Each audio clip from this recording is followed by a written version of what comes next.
What else do I need to do? Turn that off. Well, leave that for a second. Live on Facebook, LinkedIn, YouTube, X, Instagram. We are all good there. We can pause on Ion, put on the comments. Are we good to go? I think we are. Look at, there's so I came down to prepare my notes for this show this morning, and there was an insect flying around this office, large and black, maybe the size of a hummingbird, something along those lines. And I think, I did what most adult males would do, is I texted my wife, who was upstairs in bed, and I said, help. And she thought I'd had a heart attack or something. So she came running down, but now we can't find it. We can't find this damn thing. So it's over here in the bookshelf somewhere. If it comes out and lunges at me during this show while I'm live, I might scream like a little girl, but you know how that's going to go. So I'm just warning you up front. I'm a little bit stressed about this. Sound is good on LinkedIn. Thank you, Ashley. We are live. We are good to go. Welcome, everybody. March 12th, episode 337. Welcome to Mornings with Scott, the best damn business show for medium and small businesses on the planet. Markets this morning across my screen looked pretty green. Flat to green, up a little bit, particularly in Canada. Is that because Premier Ford, the Premier of Ontario, like a U.S. governor, folded immediately on his electricity tariffs? We're going to surcharge certain states 25% on electricity. Trump freaked out, said he's going to double the tariffs on aluminum and steel up to 50%. And Douglas Ford, who doesn't seem to have a lot of backbone, said, I'm out. Let's have a conversation. And so those are deferred. Maybe markets like that. But what I really think the markets like is the new inflation report out in the U.S. this morning. Annual inflation down to 2.8% for the year. Remember, the target is 2%, but this has been one of the lower reports in a long time. Inflation is coming down, and for the month alone, I think it was 0.2%, which is like 2.4 annualized. And so it's getting closer. It's getting closer to where it needs to be. If you dive into the inflation reports a little bit, you'll find that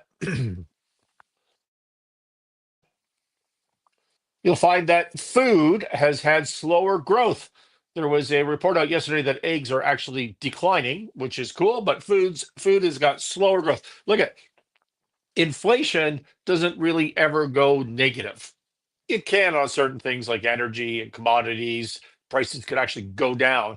Really, what you're looking for is less growth, right? So 2%, the target inflation, is still growth at 2% every year. It's not negative 2%. Prices are not coming down.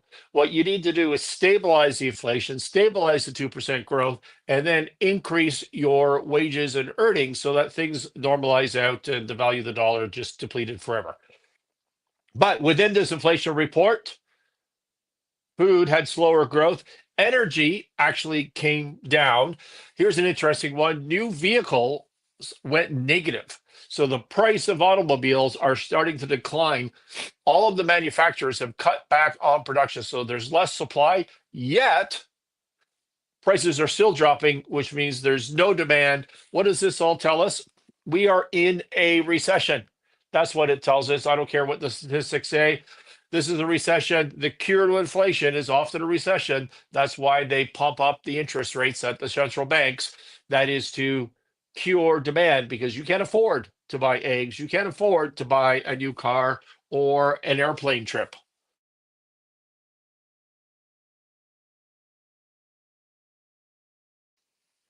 Sorry about that. So a recession is here. That's what these inflation stats tell us. Hey, we had a comment yesterday to the show on YouTube from a Mike W2E8J. Anyways, if you got questions or comments, something you want me to talk about, feel free to throw them into the notes. We try to pay attention to those. This comment said, I've been making a lot of losses trying to make profit trading. So this fellow Mike has been trading and losing money. I thought trading on a demo account is just like trading on the real market, but nope. Can anyone help me out, or at least give me some advice on what to do? Thank you for listening to the show, Mike. Let me just talk about this a little bit. I wasn't sure if I should comment. I get so much spam. I only get so much spam comments, particularly on YouTube. I wasn't sure, but then there was a number of people that responded to Mike in a real debate in the community, and other people joining in. Yeah, that's happening to me too. So maybe I can add some value. I want to remind you, I am not your financial advisor. I advise businesses, I advise corporations, I advise management of those businesses. These are the types of things that I do, and my company, Sinclair Range, does. There are products for entrepreneurs and small businesses at thescottsinclair.com, link in the notes. So I do all that sort of stuff. But what I am not is your personal financial advisor. I am not telling you buy this security, sell that security. That is not what I am accredited for and licensed for. So that's not me. But I can give you my general thoughts on this if you would like them. And here are my general thoughts. Gordon Gekko taught us that trading is a zero-sum game. It's a zero-sum game. Maybe that's a reference from 80s. When did that Wall Street movie come out? It was a long time ago. And I get it. Trading is addictive. It's fun. You have visions of making lots of money and not working too hard, just sitting on your computer. But it's a zero-sum game. What does that mean? That means if you buy a position and that position goes up, it's because someone sold you a position. And if they had just held on a little longer, that would have gone up for them as well. So they lost. They lost, you win. You lose, someone else's wins. So this fellow, Mike, who is losing, trying to make a profit, but he's just taken tons of losses. Well, why is that? It's because he's getting beat. Someone else is winning. Why is that? Because there's no amateur league for trading. There's not. You either compete against the pros at an NBA level or you don't. And there's all sorts of people who are professional traders who have done this for a living. They have huge balance sheets, so they can cover up their mistakes by doubling on positions or doing whatever. They're smart, they're sophisticated. There are people, institutions that buy that install servers and communication lines closer, like, oh, we're going to be half a mile closer to the exchange so that we're quicker and we can pre-trade on stuff. Like, there's all sorts of there's books about that. There's all sorts of things that go on, and you're just sitting in your apartment or your home, most people, and you're trying to trade and compete against that. How do you think you're going to do? You just woke up one morning, put on your shoes, and challenge LeBron James to a one-on-one. How's that going to go? That is what's happening with you. And at the lower end of the universe, of the financial capital markets universe, not only are you competing against pros, but you're competing against manipulation. You're competing against pump and dumps. You're competing against short plays. You're competing against meme stocks, which is just another form of pump and dump. And so that's what you're competing against. And on top of that, if the markets are just getting crushed for recession worries across the board, it's hard to make profit trading long on a sinking boat. Okay, so those are all the things that you are up against, and that's the way it's always going to be. I also lose money trading from time to time. The way you make money, Mike, I'm willing to bet you're a younger individual. I mean, compared to me, everybody is. I'm willing to bet that uh, you should be focused on investments, which is a value game. Investing means just over a longer period of time. You're not in and out trying to trade things. Think buy and hold, and you can define that any way you want. And of course, go and get professional advice. You don't have to listen to me, but it's a value game. And what does that mean? Well, if you buy, as Warren Buffett would advise you, the S&P index and just hold it forever, what are you doing? Effectively, you are investing in the growth of the American economy. That's what you're investing in. And the American economy always goes up. Sometimes it goes up a lot. Sometimes it crashes and goes negative into a recession, like right now, perhaps. But over time, over the long term, it always goes up. That's what you are investing in, the compounded economic growth of the American economy. That's what you're doing. Or you could invest and buy and hold in businesses, businesses that you understand, industries that you understand. But again, you're investing in the value growth, compounded value growth of those businesses. You see how it's a whole different mindset? The reason you're losing money trading is because the game is rigged against you. That's why. It's hard to compete. You're competing against pros in a market that's dropping. You're not going to win. You're just not. That's my go get your own professional opinion, but that's what I think. So let's talk about the fall of OKR Financial. I believe this is in Calgary, Alberta, not too far from me, where we have an office at Sinclair Range. Do you remember yesterday we talked about bridging capital and the payout and the allegations of all the fraud and self-dealing and all that sort of stuff, and the other 9 Point Partners supported funds? We talked about those briefly yesterday. We'll have more of those in the future, but not today. Lots of allegations, fraud, self-dealing, terrible things. Well, here's another one. Here's another one in the bustling financial landscape of Calgary. OKR Financial once stood as a beacon of opportunity, founded by venture capitalist Randy Thompson and executive Jason Neal. Established in 2017, just checking my comments over on Instagram, the firm promised short-term financing to borrowers, leveraging government grants as collateral. So yet another private debt fund. Hey, you can't go get money from the bank business. Why don't we invest in you? And where does my money come from? Well, I will go get investments from retail investors. Again, that's you. It's not institutions, although it may be a mix of both. So with a vision to empower, OKR attracted 1,475 investors, ranging from modest contributions, I should say, of $500 to a high rolling individual poured in $11.6 million. $11.6 million. I don't understand these people that put such large sums into some sort of private venture debt fund. I was brought in, this is not on my script, so I'm just going to freeball this here. Uh, this was not on my script. So I was brought in. There was a company in Toronto called Sequest, and they had about, I don't remember, 100 and some odd million under management, and that was an allegation of fraud. Maybe it was just an actual fraud, because I think the guy went to jail. He got out of jail for securities frauds like in the early 90s, when it was pretty tough in Canada to go to jail for that. Came out and raised like $100 million. I forget the exact numbers. It's amazing. So he got out of jail. People gave him money anyways, and he built this fund called Sequest. And I was brought in towards the end of that. It was going down to try and recover funds and do a paper trail analysis, see what was going on in one of its related subsidiaries. And not one of the investments that I found was to a third party. They were all related party. Like the guy would go out, David Holden was his name. He would go out and he'd like find there was an insurance broker and he wanted to put a loan into the insurance broker, but he bought part of the firm's, bought air quotes, was given ownership of part of that insurance broker first. So he's effectively lending to himself. And but the point about that story is there was one family that had put in like $60 million of their own cash into this thing, and it was the bulk of the fund. So who would do that? I don't understand how you get sold on something that large on the promises. And he was promising 18% returns.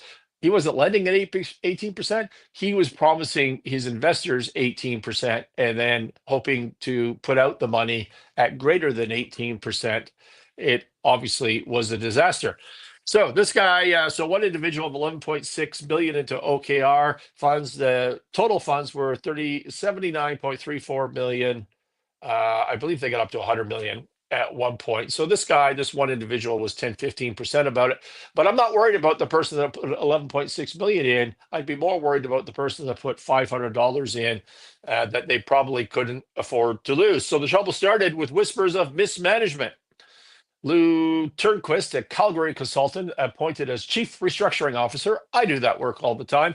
A chief restructuring is somebody who is brought into a situation so that they can find out what's going on and try to manage the turnaround or restructuring of a business. And it was revealed in an affidavit that the net asset value of the funds had plummeted, dropped, leaving them insufficient to pay investors at the promised fixed rate. So just like that Sequest situation, they raised this money from these investors, these 70, $80 million, by promising a fixed rate return.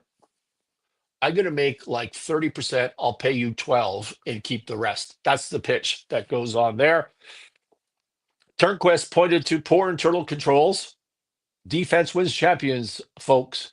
Defense wins championships. That's our theme of 2025. You need your accounting done. You need internal controls. He turned to poor. He pointed out poor internal controls, alleging that investor money had been intermingled between funds and in some cases funneled into questionable ventures. One such venture was a bus company in Kelowna that was partly owned by Neil. There you go, self-dealing. Just like on Sequest, David Holden with the insurance brokerage. Yeah, I'll lend you some money, but I need to own a piece of this thing. Well, the allegation here is that Neil owns a bus company and then lent to the company that he owns. Raising eyebrows among stakeholders, I bet. So there's a self-dealing allegation. But the most audacious move came in 2018 when OKR funneled $49.2 million. Don't forget, that's $49.2 million out of the whatever 80 million that they had to help Thompson and Neil acquire a half stake in Peterborough United FC, a professional soccer team in England, third tier League One, along with its stadium.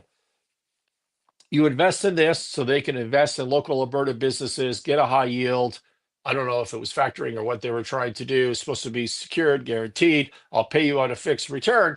And instead, I take your money and I go buy a football team in the UK. Why? Ego. Ego. That's the allegation here. That continues to be a theme in these private debt funds. By the way, I love private debt funds. This is a product that works. It's a product that industry needs both in the US and in Canada. There are all sorts of private debt funds in the US that make lots and lots of money, never have scandals, have proper internal controls, and they deliver value to the market. Yet, and there are in Canada as well, by the way. I'm not trying to paint the whole industry as being in trouble or troublemakers. But wow, these stories coming out of Canada on these private debt funds are crazy. The investment was a gamble that promised prestige. This is the football club, but delivered controversy. Yeah, you think? Neil soon found himself embroiled in high stakes litigation when the company suing Neil and former CFO Bill Green last year, claiming 80 million in losses from the soccer venture and other dubious business deals. So he owned the fund. He lent himself to buy the soccer team. The people at the fund changed because there was trouble. And then the fund sued the past owner and the soccer team for the money back, which they weren't going to get. You following all that? This is what goes on here in Canadian private debt funds. Neil fired back with a counterclaim. The investor discontent grew. They filed a CCAA restructuring. And OKR was accused of orchestrating a quote unquote overly complicated and convoluted restructuring to drain what little remained for investors. And so it was called a Ponzi scheme, and that the CCAA, which is equivalent to a Chapter 11, more or less, in the US, was intended to cover things up. Well, that's not true. That's the exact opposite of what a Chapter 11 CCAA would do. It doesn't cover anything up. It brings in professionals to bring light to the truth, and they pursue everything they possibly can to increase their return for stakeholders. That's their job. Nothing's going to be covered up because of a filing. So they've extended their CCAA, their creditor protection, and they have a court hearing coming up March 17th, so next week. And meanwhile, the court documents reveal a grim reality. The funds have posted cumulative losses of $65 million. Yet, they managed to distribute $35 million. Quote, in other words, the returns were provided to investors even if loans were written off or generated revenue that was sufficient to make these payments, end quote. Bottom line is, that's the idea of a Ponzi scheme. You're raising money and you're using the new money to pay out the old money because you lost all the old money already. That's the bottom line, and that's the allegation here. Advisory board comprising Edmonton accountant John Pinsent, tech entrepreneur Davis McGregor, and Ken Davidson, former managing partner of BDO, who's retired into into BC, and is how we got on this board. By the way, this John Pinsent guy, who's an accountant in Edmonton, I've run across him before. He seems to have built a practice in Alberta of being on the board of fraudy looking things. I'm not saying that he is the cause of that. I'm saying that I think when the shit hits the fan, sometimes they bring in this Pinsent guy to sit on the board. I was dealing with as I recall, I may not have my facts right, but I was brought in by a Chinese government state-owned agency that had spent tons of, like, tens of millions of dollars, close to $100 million or more, on a nickel mining company, and it was a complete fraud. And I was brought in to do an investigation on that. And turns out this Pinsent guy was on the board. So that was a name from the past for me. Anyways, that's what's going on in private debt funds. We're going to just keep going on this particular topic because there's a problem. And again, I'm not negative on the space. I deal every day. A lot of my very good friends in the business world are exactly from that space. They're good, they're credible, they add value. There's no reason for all this trouble and greed and self-dealing and poor internal controls. This does not have to happen. And all it does is taint the entire sector so that the entire sector is unable to raise money because everybody is just painted with the same brush, and that is not true. My view, maybe if we bring some light to these problems, we can cure some of this. Businesses need access to capital. Large banks, private equity, they're consolidating, they're getting larger. We're in a recession. They have capital concerns, so their lending criteria are tighter than they used to be, and they want bad assets off their books. In their view, bad assets. Well, that's what this market is for. That's what the private debt market is for. They can pick up some of this, both for large businesses and small businesses. We need a healthy private debt, high yield market for the economy in the US and in Canada. All right, Wall Street Journal. So I look every day for news, right, that I can talk about, draw some context from, have maybe a different hot take if I'm ever able to do that. And for this to work, there has to be news. And the news in the Wall Street Journal and the Globe and Mail and all the other sources that I look at was basically just tariffs. Tariff. The same tariff conversation we had yesterday, just repeating itself. Oh, there's more tariffs. Oh, there's less tariffs. So that is not interesting because I already talked about it yesterday, and it feels like I talk about these damn things every single day. But there was 3 other articles I found in the Wall Street Journal, bang, bang, bang, one underneath each other. And here's what they all said. Wall Street Journal, Kohl's, the big department store, shares fall after a weak sales outlook. Kohl's cut its dividend and projected larger than expected sales decline for fiscal 2025, which is declining its shares. Their shares fell 24% on Tuesday ahead of Monday's market close, and the stock was down 14% year to date. The department store chain is under a new chief executive, and it joins a growing list of companies that are warning of slowdown in spending from American households this year as recession fears mount. So Kohl's saying, hey, there's a recession. People aren't coming to the store. They're not buying. And we're projecting a terrible 2025 as a result. Sales are expected to fall 5% to 7% on a reported basis and 4 to 6% on a comparable basis. Earnings are expected to come in at 10 to 60 cents a share for the fiscal year, which, of course, is way down from what it used to be.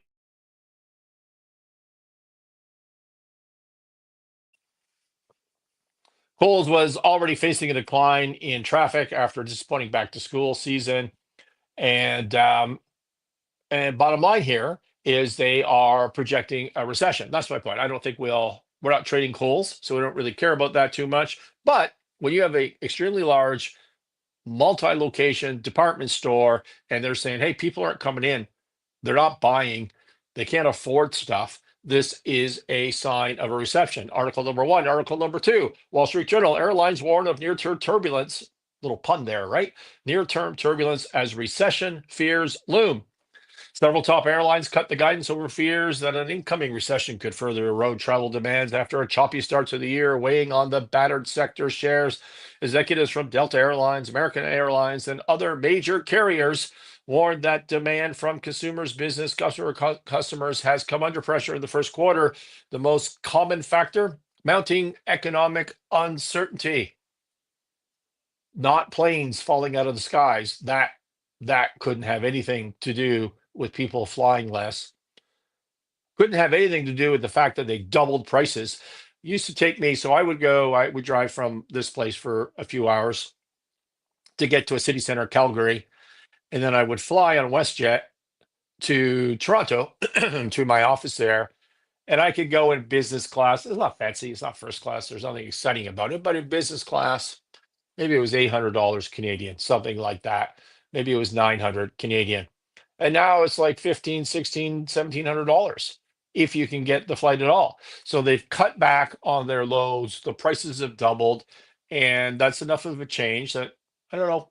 I don't know if it's a discretionary trip to take somebody out to lunch. Maybe I don't want to spend that $1,500 plus hotels, plus Ubers, plus everything else to go and do that.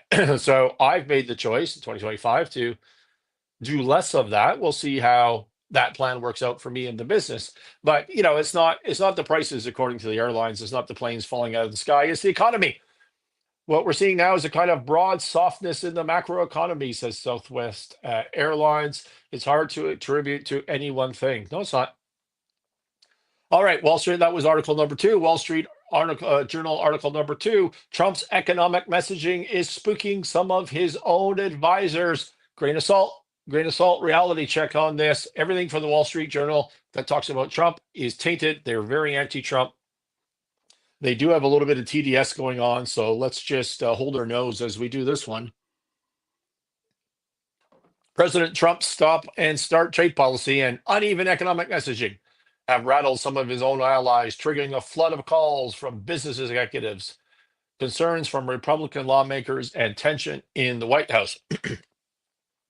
Senior officials, including Chief of Staff Susie Wiles, have received panic calls from CEOs, lobbyists, and they're all urging the administration to calm jittery markets by outlining a more predictable tariff agenda, according to people familiar with the discussions. Whenever somebody says people familiar with the discussions, it's probably BS. So I'm not sure that I'm buying this story. Many in the business community have abandoned efforts to get the president to reverse course on trade, and they're looking for clarity instead, because Trump's negotiating style is just to create as much chaos as humanly possible. You see this in the tariffs. And when there's uncertainty, people freak out, which is what everybody's doing all over the world, particularly in Canada, where I'm sitting right now. People freak out, they lose sight of their objectives, and they make mistakes at the negotiating table. That's what's going on here. But it also impacts your own side. In a meeting Monday in the White House's Roosevelt Room, the president and his top advisors huddled with CEOs of IBM, Qualcomm, HP, other tech companies. CEOs were voicing their concern over the tariffs, that it's going to hurt their industry. And again, with the uncertainty, the mixed messages from the president and his advisors have raised concerns among sub-Republicans that Trump lacks an economic plan. Treasury Secretary Scott Bessent said last week the economy needs a detox. What does that mean? That means recession. Trump has acknowledged the tariffs could result in an economic pain for consumers, and in an interview Sunday declined to rule out a recession. So there you go. On Tuesday, the president played down the possibility of recession, but underscored his commitment to far-reaching tariffs. So nobody wants to come out and say it. The Wall Street Journal, the only news I could find that was not tariff and negotiation related was recession, recession, recession. Kohl's, Airlines, the White House itself, everybody believes there's a recession. Now, why is that relevant to our business? Because this is the best damn business show for medium small businesses on the planet. Well, theme of 2025, defense wins championships. Stop wasting funds on stupid stuff. Stop wasting energy on things that are not mission critical. Go back to first principles, focus on your objectives, be slow, be methodical, but keep moving forward because you can win. This is a time when you can leapfrog your business, but by being purposeful. But you need to hunker down. You need to preserve cash during a recessionary time. Defense wins championship. Story time. You know, when I don't have any content, we like to tell a story maybe once a week on this show. Well, that's what we're going to do right now. And this story is called Coca-Cola's Pepsi Size Oops. In 1898, this is a long time ago. In 1898, Caleb Bradham, a pharmacist in North Carolina, created Pepsi Cola in 1898. It was sweet, it was fizzy, had a cola nut kick to it, cola, K-O-L-A, nut. By 1903, he bottled it, was selling it, and was knocking it out of the park in 1903. 1920 comes along, right after the World War I, the sugar prices spike, and Pepsi goes bankrupt. Okay, so 1920, in 1923, Pepsi goes bankrupt, is dead in the water. That's the end of it. So that's 1923. Now you go forward about 8 years, and you're in 1931. Excuse me. There's a guy called Charles Guth, G-U-T-H, runs a company called Loft Inc., which is a candy chain. And he's pissed. 1931, he's pissed. Why? Because he sells Coca-Cola in his candy chain.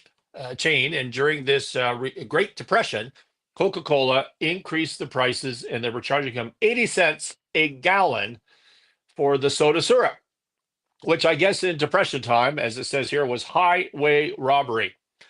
So what did this Guth guy do? We're going to call him Guth. He said, screw this. He buys the Pepsi trademark for basically zero and starts brewing his own cola. Says, I'll do this my own. I'm being overcharged. I'm just going to make my own cola. So he buys the Pepsi brand from the bankruptcy for nothing and starts to make his own cola, and it starts to take off. This is, as I said, 1931. So again, in 1931, he had some success. So this guy goes back to Coke and he says, hey, why don't you just buy Pepsi from me, write me a check, and then you can do whatever. You can kill it, whatever you want to do, and just buy this thing from me, and I'll stop being a nuisance to you. And Coca-Cola said, get lost. We're Coke. We're doing $20 million a year in cola sales in 1931 at 80 cents a gallon, crushing it even during the Great Depression. And Pepsi, you're just a joke, and we're going to pass on this. And so Guth goes back to his candy store, and he thinks about this, and he comes up with a business plan. He makes Pepsi sweeter than Coke because it wasn't at the time.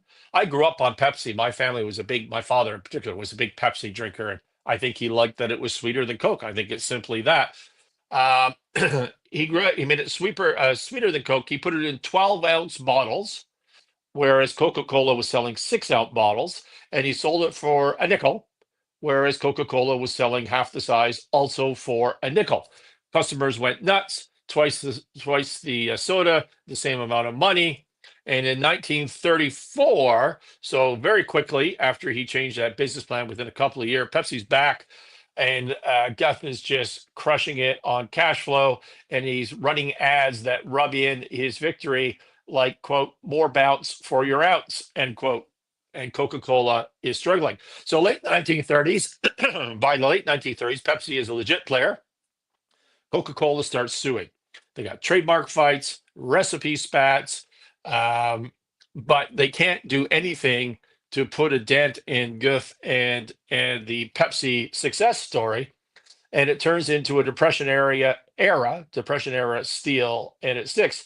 If Coca-Cola had bought Pepsi in 1931, they would have paid chump change. Maybe $10,000 was the estimate when they were doing $20 million a year tops. And instead, Pepsi today grew to a $200 billion giant by today's numbers, a $200 billion giant. He didn't just revive Pepsi, he kicked off the soda war, and that's the story of how that happened. Free markets correct themselves. If you're being too greedy, if you're pricing too much, if you think you're a monopoly, the small guy can come in if you don't have barriers to entries and do exactly what Pepsi did. I thought that was a cool story. It gives hope to the small entrepreneur. We see it all the time in today's Silicon Valley and tech world where people are just disrupting industries entirely. So there is hope on that. That's it for today. We'll see you tomorrow. Do I have any questions, comments I need to respond to? Hey, Valverde on Instagram. Thank you for joining us. Nothing on the other platforms. Theme of 2025: defense wins championships. Look after yourself, cover your butt, and then move forward. We'll see you tomorrow.